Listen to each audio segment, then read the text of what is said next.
Welcome to my channel. Today we will learn different types of constructors in Java. Constructors are special methods used to initialize objects. They have the same name as the class and do not have a return type.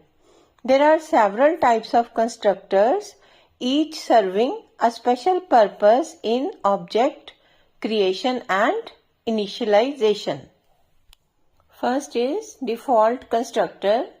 A constructor that has no parameters is known as default constructor. This is no argument constructor that is provided by Java if no other constructors are defined in the class. It initializes objects with default values. For example, numeric fields are set to 0 and object fields are set to null. Parameterized constructor. This constructor takes arguments that allow you to initialize an object with specific values. It provides a way to assign initial values to object attributes at the time of object creation.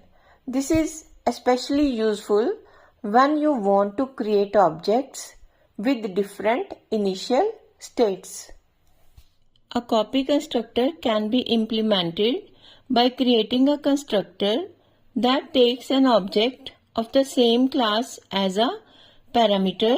This constructor duplicates the values of the fields from the past object to the new object, effectively creating a copy.